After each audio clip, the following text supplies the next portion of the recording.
आइए बच्चों, 8वां प्रश्न देखते हैं। पिछले वीडियो में प्रश्न 7 तक हम लोग कंप्लीट कर चुके थे।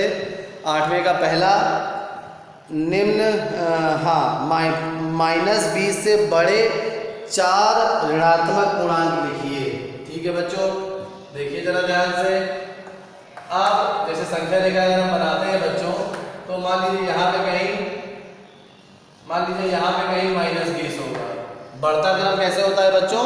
लेफ्ट से राइट, बाएं से दाएं। तो अगर हम बाएं से दाएं चलें तभी हमें बढ़ता क्रम मिलेगा। तो -20 के पहले आएगा -19, -19 के पहले -18, -18 के पहले -17, -17 के पहले -16, -16 के पहले -15 एंड सो ऑन। इस प्रकार से बढ़ते चले जाएंगे हम। तो हमसे प्रश्न ये कह रहा है कि -20 से बड़े 4 ऋणात्मक गुणांक लिखिए। तो आप बस यहीं से लिखना शुरू कर दीजिए। -20 से बड़े 4, ये हो गए 4। क्या क्या उत्तर हो गया आपका? -19, -18, -17 और -16। यही आपका उत्तर है। यही -20 से बड़े 4 पूर्णांक आपके सामने उपस्थित हैं। अगला इसी का दूसरा भाग है -10 से छोटे।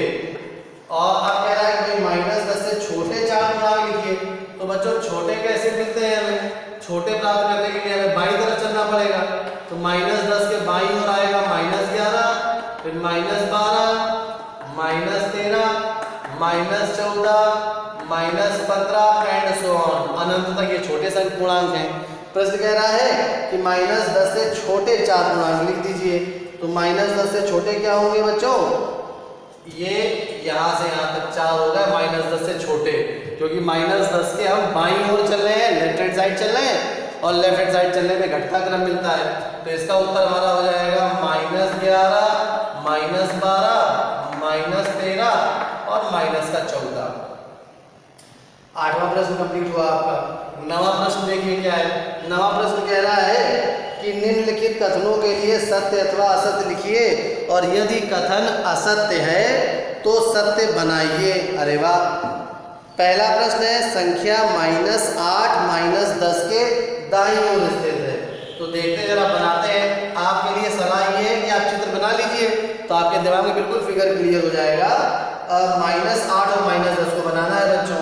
तो मान लीजिए ये हमारे पास कहीं पे -8 है और ये ऋणात्मक संख्याएं हम बाईं ओर लेके चलेंगे। -8 के बाद कहीं पे आएगा -9 और ये आएगा -10। अब प्रश्न कह रहा है कि -8 -10 के दाईं ओर है। देखिए ये 10 है माइनस का और ये -8 है।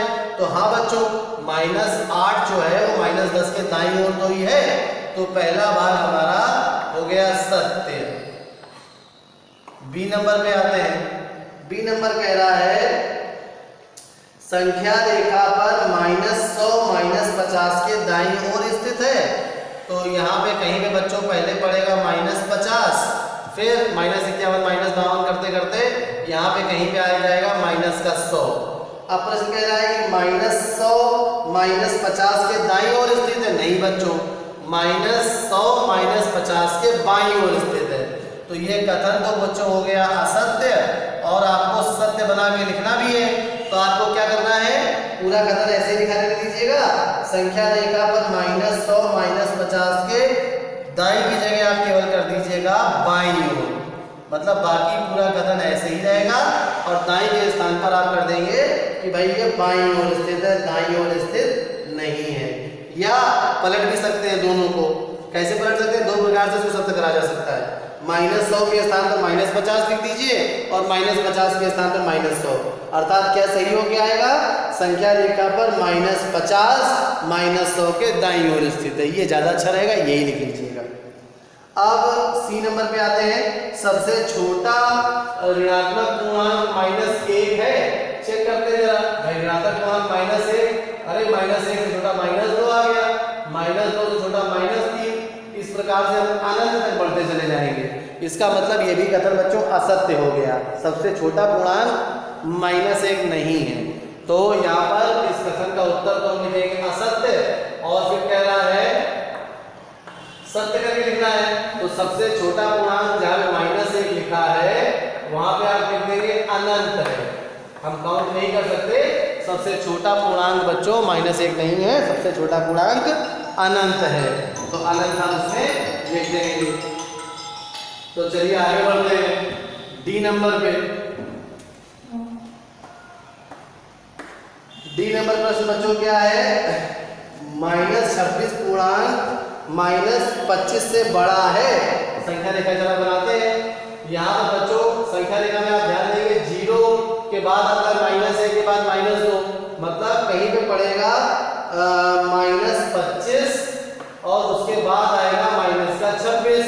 तो ये बच्चों इनमें से बढ़ता हुआ क्रम कैसे है, जब हम लेफ्ट से राइट चलेंगे, अर्थात -25 बड़ा है और -26 छोटा है।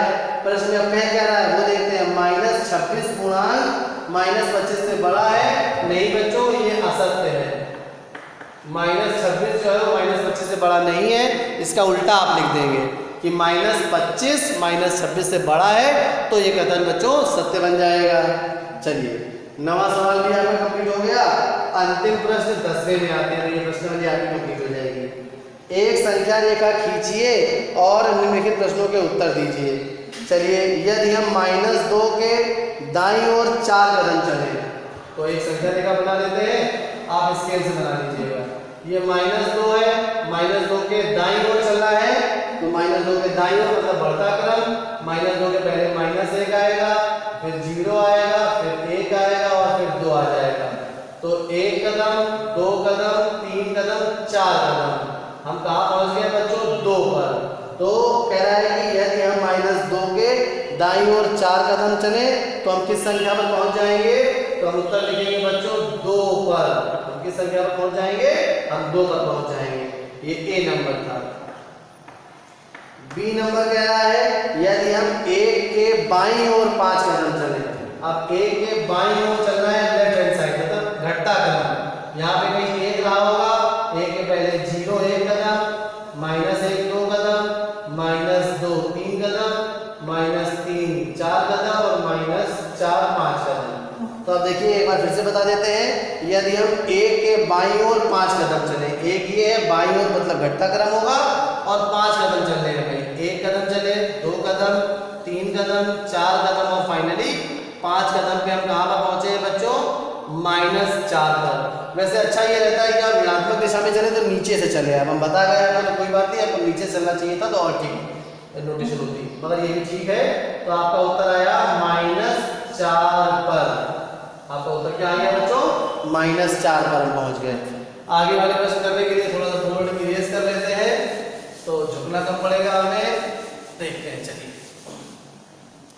ए बी के बाद सी नंबर 10वें का सी भाग कह रहा है यदि हम संख्या रेखा पर -8 पर है तो -13 पर पहुंचने के लिए हमें किस दिशा में चलना चाहिए।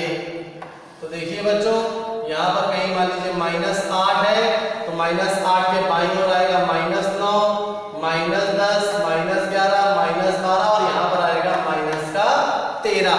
तो कह रहा है यदि हम -8 पर है तो 13 पर पहुंचने के लिए हमें किस दिशा में चलना चाहिए, तो -8 से लेफ्ट हैंड साइड चल रहे हैं, तो हमें लिखना पड़ेगा कि हमें बच्चों बाईं ओर चलना चाहिए।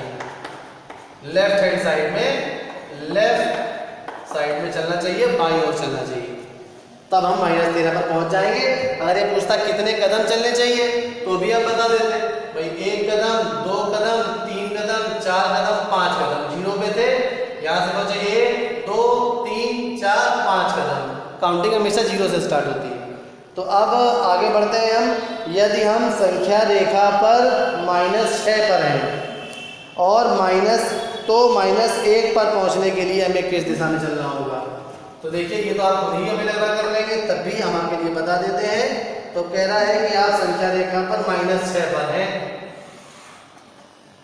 तो -6 मान लीजिए यहाँ पे कहीं -6 होगा, -6 के पहले -5 के पहले -4 -3 -2 और -1 यहाँ पे कहीं आएगा। तो अगर हम -6 पे हैं तो -1 पे पहुंचना है हमें। तो देखिए बच्चों जैसे यहाँ -8 से हमें 13 पे जाना था, तो हम बाईं ओर चल रहे थे। -6 से हमें 1 पर जाना है, तो हम किस दिशा में चलेंगे बच्चों, तो हम चलेंगे बिल्कुल सही दाईं ओर, राइट हैंड साइड पर। तो इसका उत्तर होगा हमारा दाईं ओर, यानी राइट हैंड साइड पर हमें चलना होगा बच्चों। तो यही हमारा उत्तर हो गया। आगे देखते हैं। अरे ये प्रश्नावली आपकी कंप्लीट हो गई। चलिए आप घर में रहिए, स्वस्थ रहिए और बढ़िया तरीके से गृह कार्य करते रहिए बच्चों। और कॉपियाँ आपको कक्षा 10 वालों को तुमने 15 तारीख समय दिया है, आपके लिए है समय 20 तारीख। जितना हम पढ़ा दे रहे हैं रोज़ का रोज़ काम करिए और 20 तारीख तक अपनी कॉपियाँ सबमिट कर दीजिए। तो लगभग 18 से जमा करना शुरू कर दीजिए, तो 20 तक 3 दिन का समय रहेगा, आप जमा कर दीजिए तो अभी कॉपी हम चेक कर देंगे। धन्यवाद।